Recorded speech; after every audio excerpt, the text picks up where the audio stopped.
નમસ્કાર દર્શક મિત્રો, રાજકોટ મિરરમાં આપ સર્વેનું હાર્દિક સ્વાગત છે. આપને ખ્યાલ છે કે રાજકોટ મિરર દરેક વખતે કોઈક ને કોઈક નવા વિષયો સાથે આપ સમક્ષ પ્રસ્તુત થતું હોય છે. ત્યારે આજે જે વિષય ઉપર આપણે ચર્ચા કરવા જઈ રહ્યા છીએ તે ખૂબ યુનિક છે અને અલગ છે. હું આપને કહું કે આપણે સ્વની ઓળખ કરવી છે, આપણે ઈશ્વરી તત્વને ઓળખવું છે, તો કઈ રીતે? માત્ર જપ ધ્યાન પૂજા ના, એ સીમિત નથી. એવા અગાઉ પણ ઘણા પ્રયોગો થઈ ચૂક્યા છે કે જેમાં મ્યુઝિક થેરેપી, જે સીધા ઈશ્વર સુધી તમારો સંપર્ક કરાવે છે. તો એવી રીતે નૃત્ય પણ એક માધ્યમ છે કે જે સ્વની ઓળખ સાથે ઈશ્વર પ્રાપ્તિમાં પણ ખૂબ મહત્વનો ભાગ ભજવે છે. અને એમાં પણ જ્યારે ભારતનાટ્યમની વાત કરવામાં આવે તો કંઈક વાત જ અનોખી છે. ત્યારે રાજકોટ મિરરના આંગણે કહી શકાય કે એક એવી વિરલ વિભૂતિ કે જેને ખૂબ ટૂંકા સમયમાં અને પોતાની યુવા કાળમાં સાંસ્કૃતિક નૃત્યને અપનાવી અને જીવન નિર્વાહ કરવાનો વિચાર કર્યો. જી હા, હાલ અત્યારે આપણી સાથે કૌશા હરખાણી જોડાયા છે કે જેઓ ભરતનાટ્યમમાં છેલ્લા 5 વર્ષથી સતત અવિરત પ્રયત્નો અને પ્રેક્ટિસ કરી રહ્યા છે. આપણે એમની સાથે સીધી વાતચીત કરીએ. કૌશાબેન, આપનો ખૂબ ખૂબ આભાર કે આપ અમારા આંગણે પધાર્યા. Thank you. સર્વપ્રથમ તો મને એ જણાવો કે ભરતનાટ્યમમાં આપ આટલા વર્ષથી પ્રેક્ટિસ કરી રહ્યા છો, ભરતનાટ્યમ જ શું કામે? નમસ્કાર, મારું નામ છે કૌશા હરખાણી. ઓમ નમઃ શિવાય, ઓમ નટેશાય નમઃ. હું ભરતનાટ્યમની ફિલ્ડમાં ઘણા વર્ષોથી તાલીમ લઈ રહી છું અને મારી ઇન્સ્ટિટ્યૂટનું નામ છે Tandav Nartan institute of classical dance, જે રાજકોટમાં છે. અને મારા ગુરુજી શ્રી જિજ્ઞેશ સુરાણી સર અને તેમના નાના બહેન શ્રી ક્રિષ્ના સુરાણી મેડમ, એમની પાસે હું એમના માર્ગદર્શન હેઠળ હું તાલીમ લઈ રહી છું.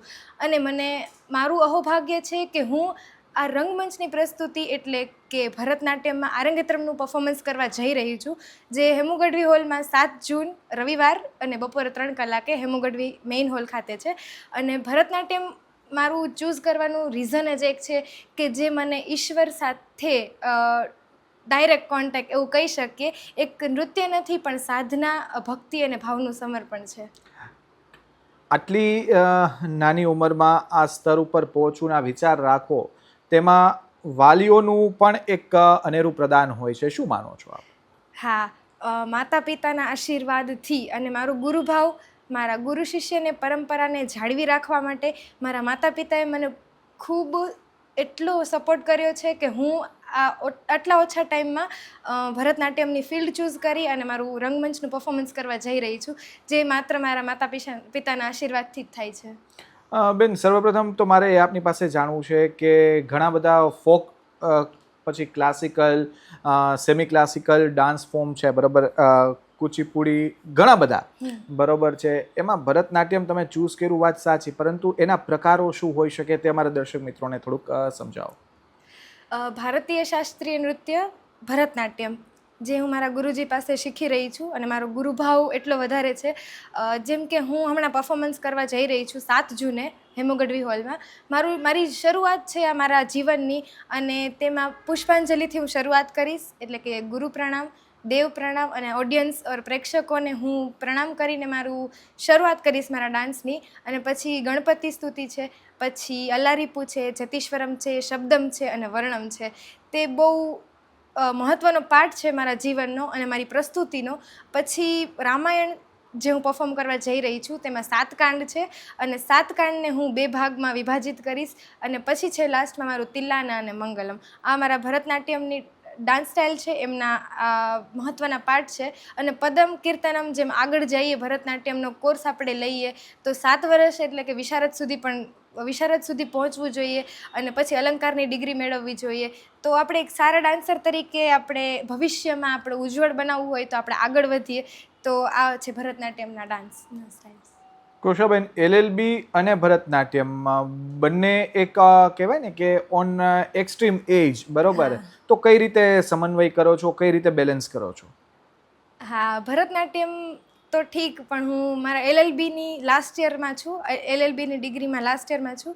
અને LLB છે એ મારી ન્યાયની ભાષા શીખવે છે મને, અને સાથે સાથે જે ભરતનાટ્યમ છે એ સંસ્કૃતિની ભાષા શીખવે છે.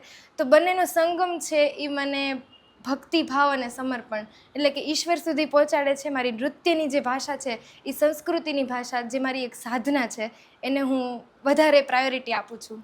શું માનો છો આજનું યુવાધન સંસ્કૃતિની ભાષા સમજી શકે છે ખરા?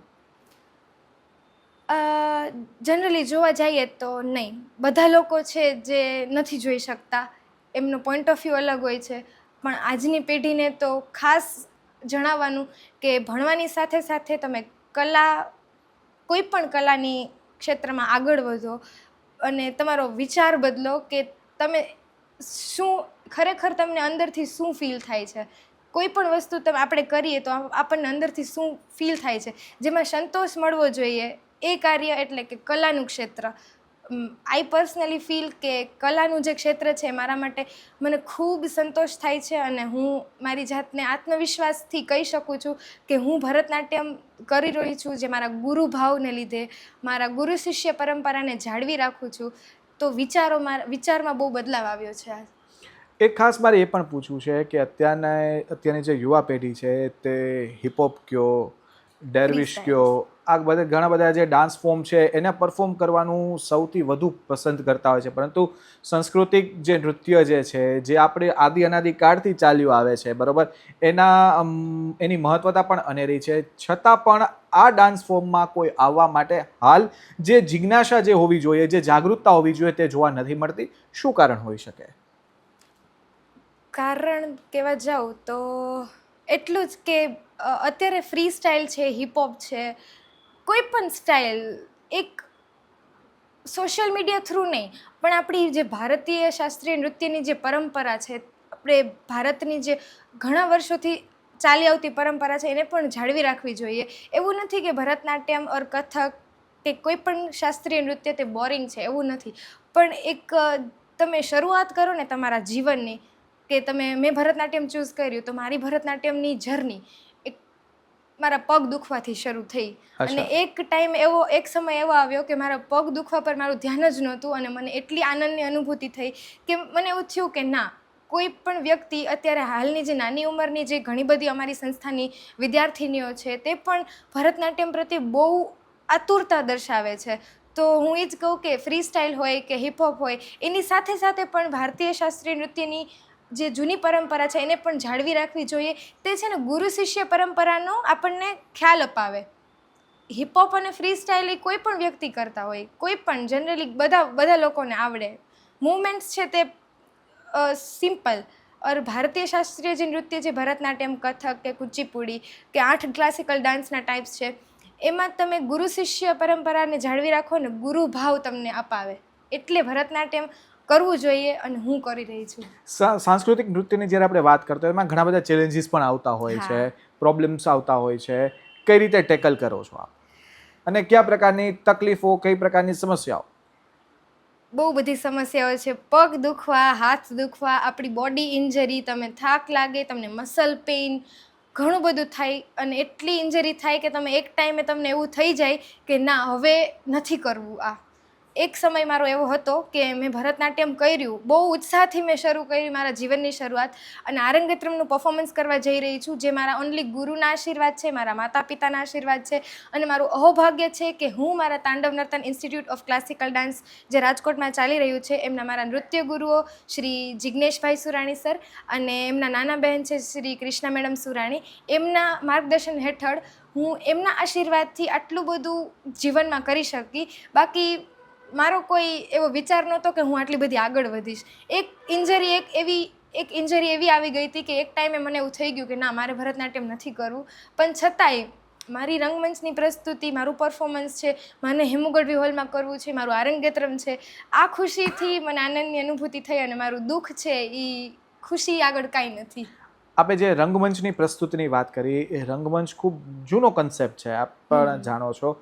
હાલના સાંપ્રત સમયમાં 21મી સદીમાં જે વિલિપ્ત થતું જાય છે, શું કહેશો આપ? રંગમંચની જે પ્રસ્તુતિ છે, જે પહેલાં જે ખૂબ વધુ થતી, હવે ખૂબ ઓછી થાય છે, શું કારણ માનો છો આપ? કારણ એવું છે કે કોઈ જાગૃત નથી આ બાબતે, કે ભરતનાટ્યમ શાસ્ત્રીય નૃત્યમાં પણ રંગમંચની અનેક પ્રસ્તુતિઓ થાય છે. મેં ઘણા બધા પરફોર્મન્સ કરેલા છે મારા નૃત્ય ગુરુઓની ટીમ સાથે. અમારા સિનિયર ફેકલ્ટીઝ પણ છે ભરતનાટ્યમમાં, એ પણ ખૂબ એમનો મહત્ત્વનો રોલ છે જે મને આગળ વધારે છે. અને એવું નથી કે અત્યારની જનરેશનમાં તમે પરફોર્મન્સ ન કરો, પણ જેમ તમે સ્ટેજ પર જાઓ જી. અને પરફોર્મ કરો તો તમારા સ્ટેજ ફિયર દૂર થાય. અને હું તો એવું જ કહું કે કોઈ પણ ડાન્સર્સ છે તેમને સ્ટેજ પર પરફોર્મ કરવું જોઈએ, એટલે જાગૃત થવું જોઈએ કે ના આ કરવાનું છે, એટલે પરંપરા જાળવી રહે. મેં આપને પહેલાં જ સ્ટાર્ટિંગમાં કીધું કે સ્વ સુધીની ઓળખ આપતી હોય તો આપણું જે સાંસ્કૃતિક જે નૃત્ય છે, શું મારો છો ભરતનાટ્યમ એમાં કયા સ્તર ઉપર, કયા સ્ટેજ પર? મારા માટે ભરતનાટ્યમ સૌથી ઉચ્ચ સ્તરે છે. પછી મારું ભણવાનું ઓર મારી આખી લાઈફ, મારી જર્ની છે એ ભરતનાટ્યમની જ છે. અને ગુરુભાવ સાથે હું ભરતનાટ્યમની ફિલ્ડમાં આગળ વધવા માગું છું. અને ઉચ્ચ સ્તરે છે મારું આ ભરતનાટ્યમની ફિલ્ડ, અને મારા ગુરુભાવ અને મારી ગુરુ શિષ્ય પરંપરા હું જાળવી રાખવા માગું છું. અને નવી પેઢીને પણ એવું જ કહીશ કે તમે ગુરુ શિષ્ય પરંપરાને જાળવી રાખો, જાગૃત થાઓ અને ઉચ્ચ સ્તરે જ રાખો. તમારી કોઈ પણ કલા ઉચ્ચ સ્તરે રાખવી જોઈએ. આમાં સંગીત અને સાધનોનો કઈ રીતે સમન્વય થતો હોય ભરતનાટ્યમમાં? કારણ કે તાલ પણ એક મહત્વનો હા. ભાગ ભજવે છે. ઘણા ખરા ભાવથી તમારે અમુક કૃતિઓ રજૂ કરવાની હોય છે, સામેવાળા જે પ્રેક્ષકો છે એને એક સંદેશો આપવાનો હોય છે, તો આ બધું સમન્વય કઈ રીતે? હું કહેવા માગું તો મારી જે 8 પરફોર્મન્સ છે, મારા જી. અરંગેત્રમના પરફોર્મન્સમાં મારી 8 કૃતિઓ છે. જી. હવે 8 કૃતિમાં મારે ઓડિયન્સને એટ્રેક્ટ કરી રાખવું હોય તો મારી આટલા વર્ષોની મહેનત, મારી સાધના, મારી ભક્તિ, મારો ભાવ એ પૂરેપૂરો મારા ડાન્સમાં હોવો જોઈએ. અને હું ભાવ, તાલ અને રાગ સાથે રજૂ કરીશ, એટલે કે કોઈ પણ હું કૃતિ કરીશ તો મને ઓડિયન્સ પ્રત્યે એવું નહીં હોય કે હું એમને સમજાવી શકીશ કે નહીં સમજાવી શકું. બોલવાનું તો ના આવે, કેમ કે વાદ્યવૃંદની ટીમ અને જે મારા ગાયકો છે તે ખાલી બેકગ્રાઉન્ડ સાઉન્ડ્સ ઓર મ્યુઝિક ઓર ગાશે, અને મારે જે છે એ પરફોર્મ કરવાનું છે વિધાઉટ સ્પીકિંગ. એટલે કે હું મારો ખાલી ભાવ, એટલે કે એક્સપ્રેશન સાથે, મારા તાલ સાથે અને મારા ભાવ સાથે હું એમને ઓડિયન્સ સુધી પહોંચાડવાનો પ્રયાસ કરીશ. બેન, એવું પણ કહેવાય છે કે ભરતનાટ્યમ છે એ દૈવીય પ્રવૃત્તિ છે, પ્રકૃતિ છે, એક ડાન્સ ફોર્મ છે. શું કહેશો, વાત સાચી? હા, 100% સાચી. એક દિવ્ય પ્રસ્તુતિ છે ભરતનાટ્યમ, ઓર કોઈ પણ ક્લાસિકલ ડાન્સ સ્ટાઇલ લઈ લઈએ તો. મારા અંતિમ 2 પ્રશ્ન આપને પૂછવા છે. તમારું ફ્યુચર શું વિચારો છો? ભરતનાટ્યમમાં કયા સ્તર ઉપર પહોંચવા આપ માંગો છો? હું ભરતનાટ્યમના અખિલ ભારતીય અને પ્રણવ બંનેની એક્ઝામ આપી અને અરંગેત્રમનું પરફોર્મન્સ તો હું કરી જ રહી છું. સાથે સાથે હું વિશારદ કરવા માગું છું અને અલંકારની ડિગ્રી પણ ત્યાં સુધી પહોંચવા માગું છું, ઉચ્ચ સ્તરે. આજની યુવા પેઢીને, યંગસ્ટર્સને, જે અન્ય ડાન્સ ફોર્મ, આપણે કોઈને ક્રિટિસાઇઝ નથી કરતા, હા. પરંતુ સાંસ્કૃતિક નૃત્યો તરફ આગળ વધે, એમનો ઝુકાવ વધે, એમનામાં જાગૃતતા કેળવાય, તે માટે આપનો શું સંદેશ હશે? આજની નવી પેઢીઓને હું એટલો જ સંદેશો આપવા માંગીશ કે તમે કોઈ પણ ફિલ્ડ તમે ચૂઝ કરો, પણ કલાની સાથે સાથે તમે જોડાયેલા રહો. તમારા વિચારો બદલાશે, તમને સાધના કોને કહેવાય એનું ખ્યાલ આવશે, કે તમને સંતોષ મળશે એક જાતનો. અને આજની નવી પેઢીને હું સંદેશો એ પણ આપવા માંગીશ કે તમે કલા સાથે સાથે જોડાયેલા રહો તો ગુરુ શિષ્ય ભાવ, ગુરુ ભાવ કોને કહેવાય, માતા પિતાના આશીર્વાદ કઈ રીતે આપણને મળે છે એ ફીલ થશે. બેન, આપનો ખૂબ ખૂબ આભાર કે આપે આપનો કિંમતી સમય ફાળવીને અમારા આંગણે આપ પધાર્યા. તો મિત્રો, કૌશવને જે વાત કરી કે હાલ જે ઉત્પાતની જે જિંદગી જે છે, સતત ભાગદોડવાળી જે જીવન જે તેને લોકોનું થઈ ચૂક્યું છે, તેમાંથી મુક્તિ મેળવવા અને પોતાના સ્વને ઓળખી ઈશ્વરીય તત્વ સુધી પહોંચવા માટે સાંસ્કૃતિક નૃત્ય જે છે એક મહત્વનો ભાગ છે. ત્યારે તેમાં વધુને વધુ આજની યુવા પેઢી આગળ આવે તે ખૂબ જરૂરી છે. ત્યારે આવા જ એક નવા વિષય સાથે અમે આપની સમક્ષ રજૂ થશું. ત્યાં સુધી મને રજા આપો અને જોતા રહો રાજકોટ મિરર. નમસ્કાર.